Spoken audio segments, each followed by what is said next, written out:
এই মুহূর্তে পাম্পের কি অবস্থা দেখতে পাচ্ছেন জানাবেন।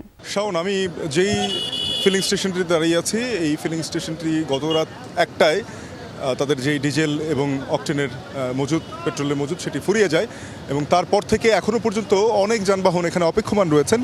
তাদের সাথে সাথে সেই চালকরাও এখানে 9 থেকে 10 ঘন্টা যাবত অপেক্ষায় রয়েছেন, তবে তারা এখনও তাদের সেই কাঙ্ক্ষিত জ্বালানি তেল পাননি। রেইনবো অলরাউন্ডার এক্সটেরিয়র পে বাড়ির বাহিরের দেয়ালের সুরক্ষা নিয়ে থাকুন নিশ্চিন্ত, সাথে পাচ্ছেন 10 বছরের ওয়ারেন্টি। তারা যেটি বলছিলেন যে বারবারই তাদেরকে আশা দেওয়া হচ্ছে, পাম্প কর্তৃপক্ষ বারবারই বলছে যে একেবারে ভোরে জানানো হয়েছে সকালের মধ্যে আসবে, এরপর দুপুর গড়িয়ে বিকেল হতে চললো, কিন্তু তারা এখনও আসলে সেই জ্বালানি পাননি।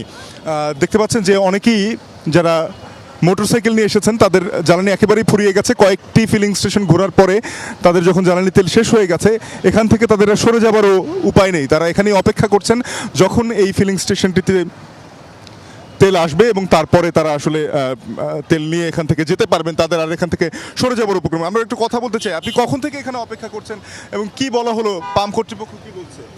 আমরা গেছিলাম, আমরা আসছি হচ্ছে ভোর 4টায়। ভোর 4টায় আসে এখানে শিউরি করছি, তারপর আমি পাম্পের হচ্ছে ওখানে গেলাম, রিসেপশনে গেলাম। ওই বলছে যে আপনারা তো থাকেন 7টা থেকে সকাল 8টা পর্যন্ত তেল দিব। তারপরে আসলাম, আসার পর আবার গেলাম, আবার বলতেছে যে আপনারা থাকেন 12টার পরে দিব। তারপরে বলতেছে 4টার পরে, এখন বলছে যে 1টার পরে দেবে। এই বলে বলে আমাদের মানে রাখতেছে। বারবারই আশা দেওয়া হচ্ছে, যেমনটা শুনছিলেন। আপনারা কখন এসেছেন, কি বলা হলো? আমি হচ্ছে রাত 3টা থেকে এখানে অবস্থান নিয়েছি। এখন হচ্ছে ওনাদের সাথে যোগাযোগ করছি, ওনারা বলছে যে 10টা কিংবা 11টা থেকে আমরা শুরু করব, আমাদের গাড়ি আসতেছে। কিন্তু আবার দ্বিতীয় ধাপে আবার যখন যাই তখন বললো যে 4টার পরে। সেই গাড়ি এখন এসে পৌঁছয়নি। অর্থাৎ শাওন, যেটি বলছিলেন, এখানে যারা অপেক্ষমান রয়েছেন তারা বলছেন যে তাদেরকে বারবার আশা দেখানোর পরেও সেই জ্বালানি তেল কিন্তু তারা এখনও পাননি। যদিও এই পাম্পের কোথাও সেই বিষয়টি উল্লেখ করা হয়নি যে এখানে এখন জ্বালানি ফুরিয়ে গেছে বা জ্বালানি নেই, এখন পাওয়া যাবে না, কখন পাওয়া যাবে, এই বিষয়গুলো নেই। আমরা সরাসরি কথা বলেছিলাম পাম্প ম্যানেজারের সঙ্গে। এই ফিলিং স্টেশনের ম্যানেজার যেটি জানিয়েছেন যে এখানে যেমন অপেক্ষমান অনেক যানবাহন রয়েছে, ঠিক একইভাবে যেখান থেকে ডিপো থেকে, নারায়ণগঞ্জের যে ডিপো থেকে খালাস করা হবে বা তারা তেল আনবেন, সেই ডিপোতেও ঠিক একই রকম ভাবে সিরিয়াল রয়েছে। সেই সিরিয়ালের পেছনের দিকে পড়ার কারণে আসলে তাদের তেল পেতে দেরি হচ্ছে এবং সেই তেল পৌঁছানো পর্যন্ত তারা অপেক্ষা করছেন। এই পর্যন্ত তারা আসলে যারা গ্রাহক রয়েছেন, যারা এখানে এসেছেন, তাদেরকে আশা দিয়ে রাখছেন। শুধুমাত্র যাতায়াতকারীরা, চাকরিজীবীরা নয়, আমরা দেখেছি বিভিন্ন জরুরি সেবাও রাজধানী ঢাকায় মুখ থুবড়ে পড়েছে এই জ্বালানি সংকটে। বিভিন্ন পাম্প ঘুরে ঘুরে বিভিন্ন জরুরি সেবা যারা দিয়ে থাকেন তাদের গাড়িগুলোতে জরুরি ওষুধ কিংবা ফ্রিজিং পণ্য, এসবেও আমরা দেখেছি যে তারাও এক ধরনের এই পণ্যগুলো নষ্ট হয়ে যাওয়ার শঙ্কা রয়েছেন। অর্থাৎ এক ধরনের স্থবিরতা নেমে এসেছে যোগাযোগ খাতে, রাজধানীর যোগাযোগ খাতে। এই একটু শঙ্কা বা ভয় এবং সেখান থেকে একটু সংকট, এই সব কিছুর মধ্য দিয়ে।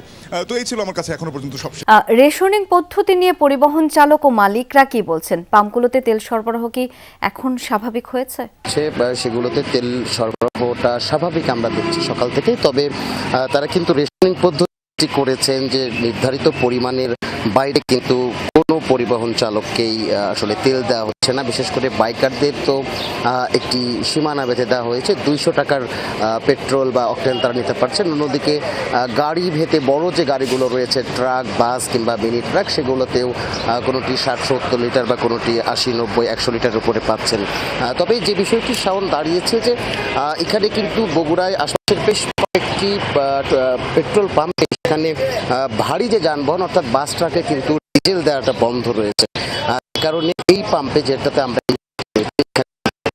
চাপ পড়ে গেছে এবং এখানকার যারা মালিক পক্ষ রয়েছেন তাদের সঙ্গে আমি একটু আগে কথা বলছিলাম।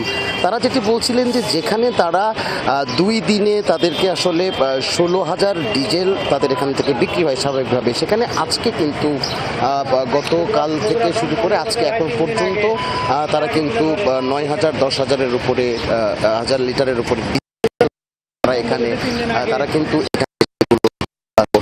তারা বিক্রি করেছেন এবং বলছেন যে লিটার ডিজেল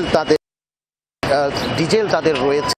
ডিজেলগুলো তাদের ফুরিয়ে গেলে নতুন করে চালান না আসা পর্যন্ত কিন্তু তারা আবার তেলও দিতে পারবেন না, এমন শঙ্কার কথা কিন্তু তারা বলেছেন।